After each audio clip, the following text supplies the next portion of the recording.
মৰমৰ ছাত্ৰ-ছাত্ৰী আৰু বন্ধু-বান্ধৱী সকল তোমালোক সকলোকে আমাৰ এই চেনেলটোলৈ স্বাগতম জনাইছো। আজিৰ এই ভিডিঅ'টিত মই তোমালোকৰ বাবে লৈ আহিছো বিজনেছ প্ল্যান ডায়েৰী, অৰ্থাৎ যিসকলে গৰু পুহিব বিচাৰিছে ইয়াৰে বিজনেছ প্ল্যানটো কেনেদৰে বনাব মই অলপমান বুজাই দিবলৈ চেষ্টা কৰিছো। ইয়াত দিছিলে প্ৰথমতে name of the entrepreneur SHG member, গতিকে যিজন এপ্লিকেণ্ট আছে, যিজনে আবেদন কৰিছে আবেদনকাৰীজনৰ নামটো ইয়াতে ধুনীয়াকৈ লিখিব লাগিব এইখিনিত, ঠিক আছে। তাৰপিছত SHG MIS কোড, যেটো MIS কোড আছে সেই MIS কোডটো ইয়াত শুদ্ধকৈ চাই লিখিবা। লিখাৰ পিছত ইয়াত আছে কাৰেন্ট ইকনমিক এক্টিভিটি, বৰ্তমান সেই যিগৰাকী আবেদনকাৰী আছে এপ্লিকেণ্ট আছে এপ্লিকেণ্ট গৰাকীয়ে কিবা কাম কৰি আছে নেকি, যদি হাউচ ৱাইফ হয় হাউচ ৱাইফ লিখিলেই হ'ল, অৰ্থাৎ গৃহিণী, আৰু যদি সৰু সুৰা কিবা বিজনেছ কৰি আছে স্মল বিজনেছ বুলি লিখিলেই হ'ল, ঠিক আছে। নেক্সট দিছে কাৰেন্ট ইনকাম ৰুপিজ পাৰ এনাম, তো বছৰেকীয়া ইনকাম কিমান, সেই মহিলাগৰাকীৰ বছৰেকীয়া ইনকাম কিমান, গতিকে ইয়াত 10,000 15,000 বা 20,000 ইয়াতে আপোনালোকে দি দিব, তাতকৈ বেছি কিন্তু নিদিব।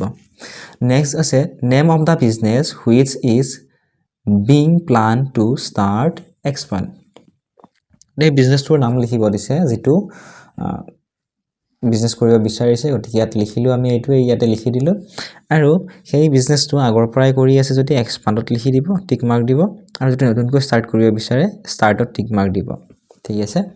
আমি ইয়াতে আগতে থকাটো দেখুৱাইছোঁ, গতিকে এক্সপাণ্ডত টিক মাৰ্ক দিলোঁ।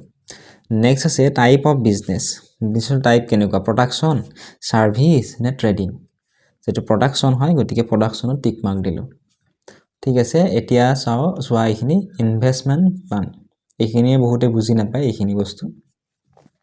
নেম অফ দা ৰ মেটেৰিয়েল, গতিকে কি বস্তুৰ প্ৰয়োজন হ'ব, খাদ্য দানা বা মেডিচিন কি প্ৰয়োজন হ'ব ইয়াতে এইখিনি দিয়া আছে, গতিকে চোৱা ফিড দানাৰ ধৰক এইখিনি ৰৈ গ'ল। Number of milking couch presently having, বৰ্তমান গাখীৰ দিয়া গৰু কিমানটা আছে, গতিকে ইয়াত আমি লিখিলোঁ 4টা, আপোনালোকে দুটাও লিখিব পাৰে, দুটা লিখিলে এইবিলাক অলপ কমাই দিব।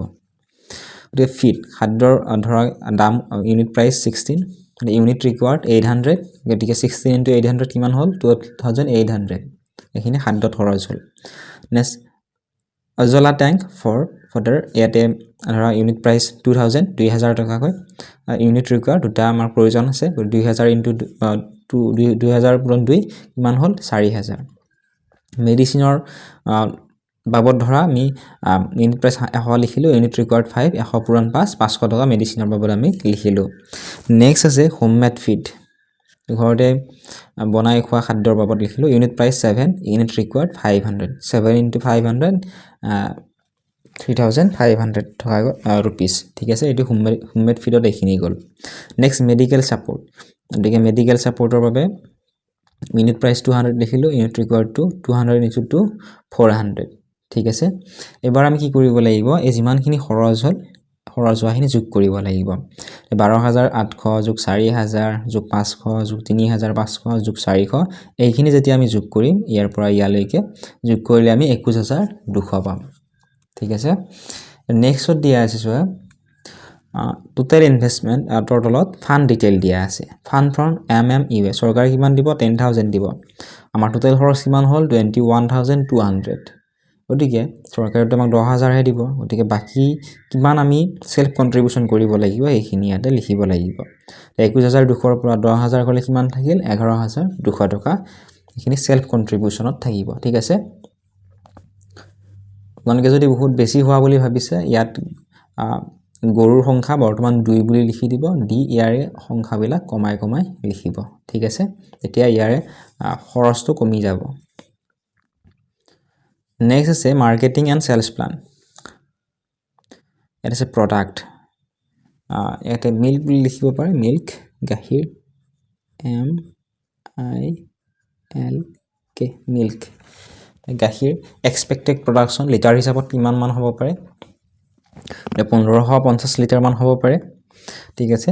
এভাৰেজ সেল প্ৰাইচ ধৰা গাখীৰৰ লিটাৰ ধৰা 60 টকা, ঠিক আছে। 1,550 লগত 60 যেতিয়া আমি পূৰণ কৰিম কিমান পাম 93,000, 93,000 আমি পাম, ঠিক আছে।